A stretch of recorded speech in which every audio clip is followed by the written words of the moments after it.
Hello दोस्तों, नमस्कार। GK Educare point में आपका स्वागत है। दोस्तों, आज हम लोग भारतीय इतिहास से एक टॉपिक को पढ़ेंगे। टॉपिक है होम रूल लीग आंदोलन। यह टॉपिक जो है आधुनिक भारतीय इतिहास से लिया गया है। तो चलिए इनको कंसाइज करके यानी छोटा करके कुछ इनसे जुड़े हुए जो परीक्षा की दृष्टि से महत्वपूर्ण तथ्य दिए गए हैं उन तथ्यों को देख लेते हैं। तो आरंभ करते हैं। टॉपिक है होम रूल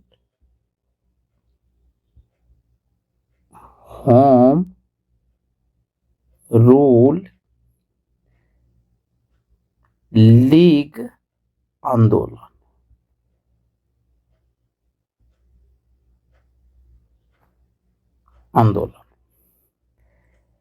अब देखिए, ये जो है होम रूल लीग आंदोलन, ये भारत में दो व्यक्तियों के द्वारा चलाया गया था। तो एक जो व्यक्ति थे उसका नाम था तिलक, और दूसरा जो था वह था लेडी थी, वह थी एनी बेसेंट।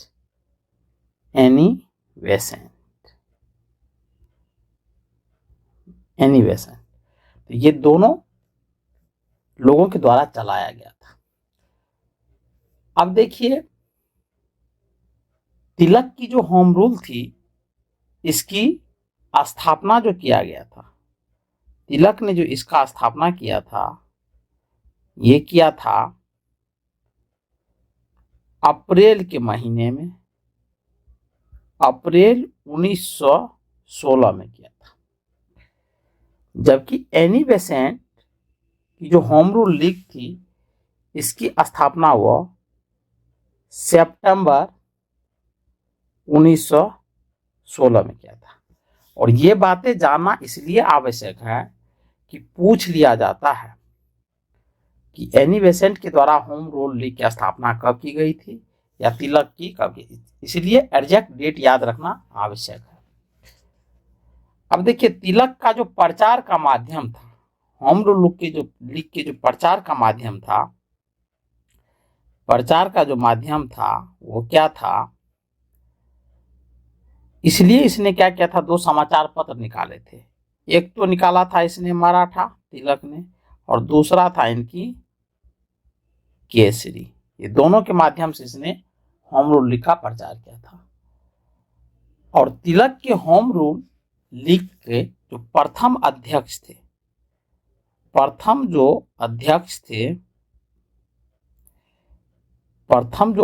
थे वो थे जोसेफ बैप्टिस्टा।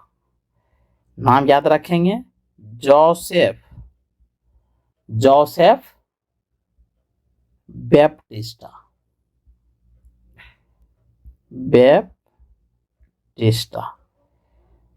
जबकि सचिव जो थे तिलक के होम रूल के जो सचिव जो थे वो थे एनसी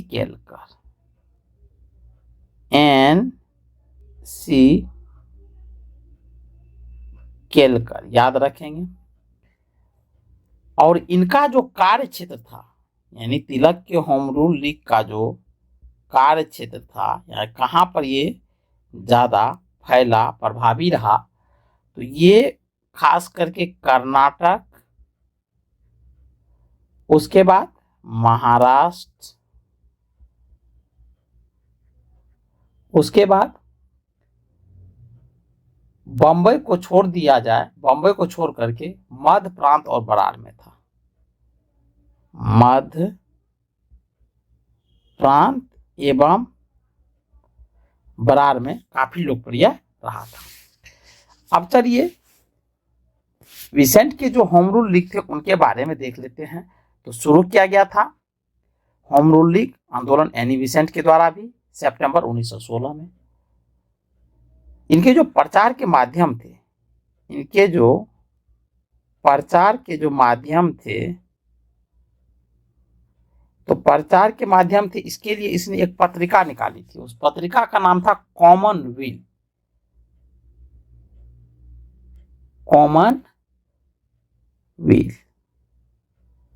कॉमनवेल्थ और एक दूसरी पत्रिका थी जिसका नाम था न्यू इंडिया। इन दोनों के माध्यम से इसने प्रचार किया था। और इनके जो सचिव थे, यानी एनी बेसेंट के होम रूल लीग के जो सचिव थे, तो सचिव का नाम था जॉर्ज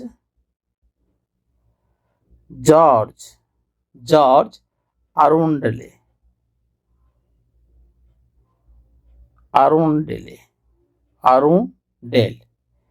इनका जो कार्यक्षेत्र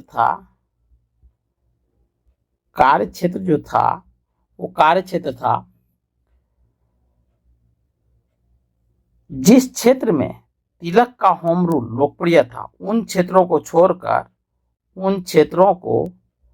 छोड़कर भारत का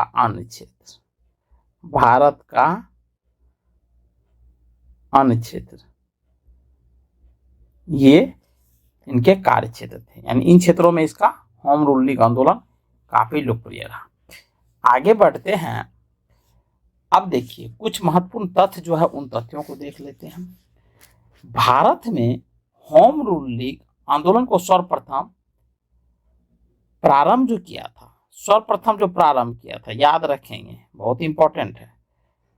तो सर्वप्रथम जो प्रारंभ किया था वो एनी बेसेंट के द्वारा किया गया था। एनी बेसेंट के द्वारा किया गया था। लेकिन स्थापना जो की गई थी, सबसे पहले स्थापना जो पहली बार किया गया था सर्वप्रथम, वो तिलक के द्वारा किया गया था। ये तथ्य को ध्यान रखेंगे। होम रूल के बारे में जो व्याख्या की गई थी, तो 2 जनवरी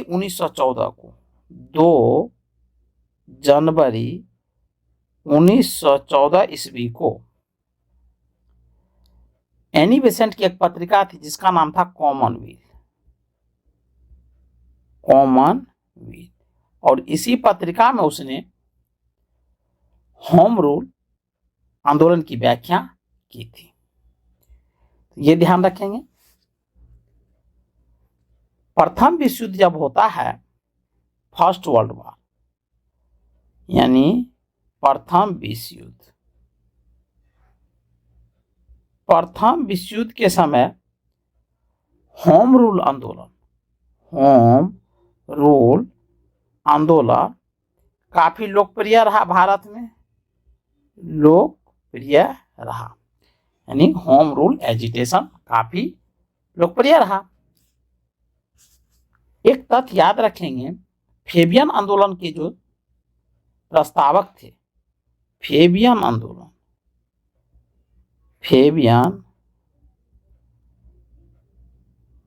आंदोलन के जो प्रस्तावक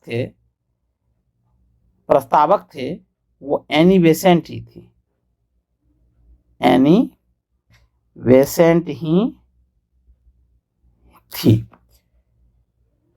अखिल भारतीय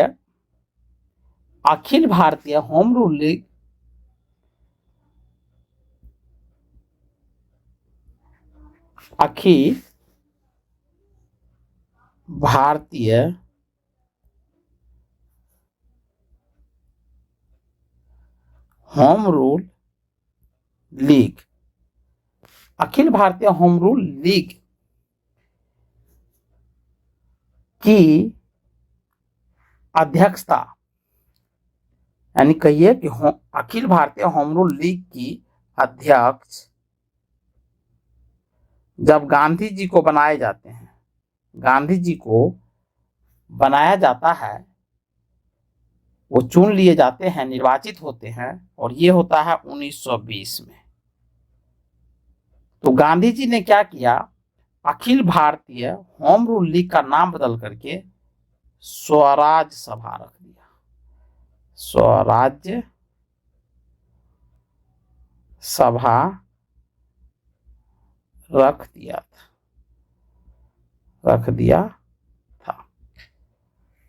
तो आज के वीडियो में हमने होम रूल लीग आंदोलन से जुड़े हुए जो महत्वपूर्ण तथ्य, उन तथ्यों को देखे जो परीक्षा की दृष्टि से बहुत ही आवश्यक है, महत्वपूर्ण है, चाहे वनडे एग्जाम हो या पीसीएस हो और यूपीएससी हो, सभी में ये हेल्प करेंगे। तो चलिए मिलते हैं नेक्स्ट वीडियो में, तब तक के लिए जय हिंद।